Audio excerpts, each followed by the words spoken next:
ማዱሮ ግቢ ከመድረሳቸው በፊት የአሜሪካ ወታደራዊ ኃይሎች ወሳኝ እርምጃዎችን በመውሰድ የቬንዙዌላውን ፕሬዝዳንት ትጥቅ አስፈትተው ነበር ማለት ይቻላል። የአየር ኃይሉን የግንኙነት መሳሪያዎችና የአየር መከላከያ ሲስተም ከጥቅም ውጭ አድርገውታል። ይህንን ያደረጉት በድሮንና በአየር ኃይል ጥቃት ነው። ቀጥለው የሚኖርበትን ቤተ መንግስትና የካራካስን ከተማ መብራት አጠፉት። ባጭሩ ያንን ዘመቻ የፈጸሙት በጨለማ ውስጥ ሆነው ነው። ይህንን ያደረጉት ግን የቬንዙዌላን መብራት ኃይል ቋት በማውደም አይደለም። ይህንን እንዴት አደረጋችሁት ተብለው የተጠየቁት ዶናልድ ትራምፕ ለእኛ የሚሳነን ነገር የለም የሚል ይዘት ያለው ማብራሪያ ሰጥተዋል። ነገሩን ዘርዘር አድርጎ ከመግለጽ ተቆጠቡና በእኛ ልዩ እውቀት ኤክስፐርቲዝ ምክንያት የካራካስ መብራቶች በአብዛኛው ጠፍተው ነበር፣ ከተማው ጨለማና አስፈሪ ነበር ብለዋል። ጨለማውን እየሰነጠቁ በማዱሮ ቤተ መንግስት ግቢ ውስጥ እንደ ፉየገላ ድምፅ አጥፍተው ከሰማይ የዘነቡት የአሜሪካ ወታደሮች የሚያውቁትንና የተለማመዱትን ህንፃ ያገኙ ያህል እየቀለላቸው ገቡ። ማዱሮ ከዋናው የግቢ ክፍል ሴፍሩም ወደሚለውና በከፍተኛ ወታደራዊ ጥበቃ ወደሚቆጣጠረው ምሽጉ ሮጠ። ማዱሮ ወደዚህ ክፍል ውስጥ ከገባ ለአሜሪካ ወታደሮች ተጨማሪ ሥራ እንደሚሆን አስቀድሞ ታውቋል።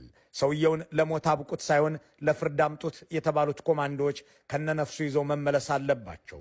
እናም ሊገድሉት አይችሉም። ወደሚሸሽበት ሴፍሩም ቢገቡም በጠንካራ የብረት ዘንጎች በሩን እንደሚዘጋባቸው በስልጠናቸው ወቅት አውቀዋል። ይህንን አውቀውም ግዙፍ ብረቶችን የሚቆርጡ መሳሪያዎች ማሲቭ ብሎው ቶርችስ ታጥቀዋል። እንዲያም ሆኖ ሳይገባና በሩን ሳይዘጋው ወደ ሴፍሩሙ ሲቀረብ አንቀው ያዙት። ዶናልድ ትራምፕ ስለ ክስተቱ ሲናገሩ ተሳክቶለት ቢገባም ኖሮ መውጣቱ አይቀርም ነበር፣ የታጠቅናቸው ብረት መቁረጫ መሳሪያዎች አስተማማኝ ነበሩ ብለዋል።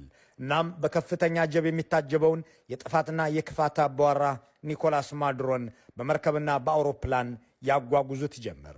ሚስትየዋን ያችን ቅንጡ ወይዘሮ ያችን የታበየች ቀዳማዊት እመቤት የትኛው ጥግ ላይ እንዳገኟትና እንደያዟት ምን ያህል የማዱሮ ጠባቂዎችም እንደተገደሉና እንደቆሰሉ አሜሪካኖች የሰጡት ማብራሪያ የለም።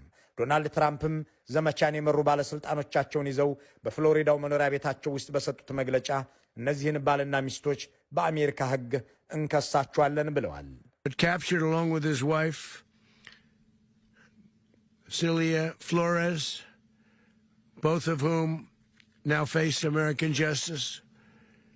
Maduro and Flores have been indicted in the Southern District of New York.